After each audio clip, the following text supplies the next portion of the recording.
Welcome back, Hornets, to another episode of Around Campus with Jamila Mustafa. Today we're joined by no stranger to Delaware State University. In fact, he's your Mr. Delaware State University for this academic school year, and he's going to share with us a little bit about his journey to becoming the next Mr. HBCU. James? Jamila, I like how you said the next. The next. I mean, hey, we have to call it in. We have to claim it. Speak it in existence. We got to speak it. And so, James, tell us, Mr. HBCU, are you ready for it? Did it happen too fast? Where has your reign gone? That is a very good question. I have no idea. Or I'm so surprised at how fast it's all happening. But the fact that I'm really in the shoes to go after Mr. HBCU the way that I never thought that I could at one point in time, it's still also surreal to me. Like, I can't believe that this is my time to actually do what I've actually dreamed of doing. Like my uncle always says, it's your time. I don't know why he always says it, but he just randomly says it. So I want to go ahead and jump right into it, because sitting here with you, I'm getting deja vu, because I remember interviewing Charles last year, and I just remember during the interviews, probably about around this time, about 2-3 weeks before he left, and him being so nervous and him just not wanting to compete, not feeling as if he's ready. Are you feeling similar feelings? You know, I wouldn't say that I'm nervous to compete at all. But I know that the biggest battle I had was, is this really what God wants for me in this season? Yes. And that's where the biggest deciding factor came in. Before I would contemplate, because I know how I've always seen past Mr. DSUs, and I would always think how I've seen how they were in wanting to pursue after a movement that they would always talk about. But when it came time to going after Mr. HBCU or doing other things, then it made their time become very limited, or they held back. They didn't fulfill exactly what they wanted to do. So for a while, I actually thought that maybe I shouldn't do this competition because there's a bigger job and destiny for me. But then I realized that if I don't compete to become Mr. HBCU, that's a lot of people who will be disappointed, because they want to see me do good in this competition, not only for them, but for the university. I can't wait. But I feel like me going away to this competition is not only to show others that they can, but it really is to be a very big push to whatever king comes to compete. So I feel like it's something that's definitely way bigger than me, but I'm not nervous at all. I'm just really excited and anxious to go. Now, James, everyone knows your personality is a signature one indeed, and you're very larger than life.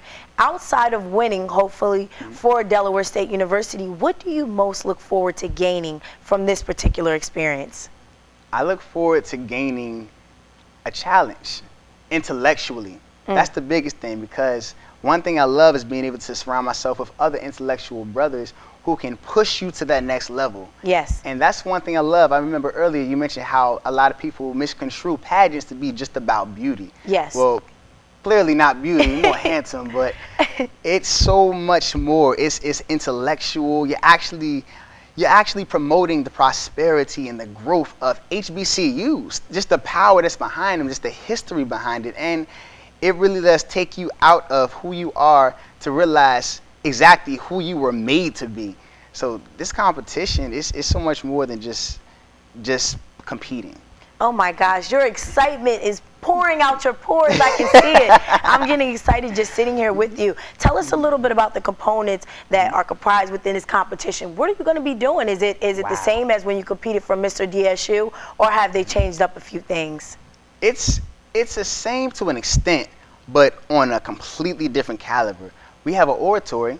We have to perform about 3 minutes long, and with this oratory, it has to be 3 minutes, but it has to be as if we're from Harvard or Yale or these big time universities, just off of the fact that we're able to speak and articulate ourselves very well, but we're able to argue a case letting them know how relevant HBCUs are and how males still function as the catalyst for the survival of these HBCUs. So that's one big thing I really look forward to. I'm excited about that. I see it, and so we're getting everyone excited. You've already given us the dirty details about the competition. So when will the students get a chance to see it? Because of course they can't travel to Missouri with you. Unfortunately. But when will they get a chance to see it? Will they get a chance to see it? Actually, they will.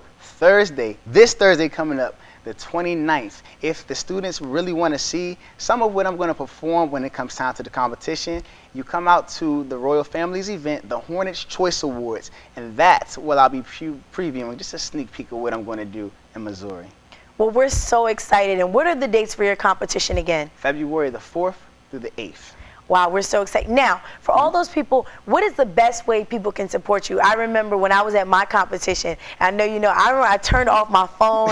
I didn't want to hear any text. I didn't want to get anything, and I just felt the love. You know, that last moment before I left for that pageant preview, it was so much love, and I just needed that to sustain me. Are you different? Do you want the Instagram? Do you want the shout outs, or do you not want the text? How do you want them to show their love for you throughout the competition? I want DSU, my family, my friends, everyone to go crazy on Instagram, Twitter, Snapchat. I want to be able to look at my phone and just see the pages upon pages of support, because that's one thing that really does help, especially in a competition to this caliber.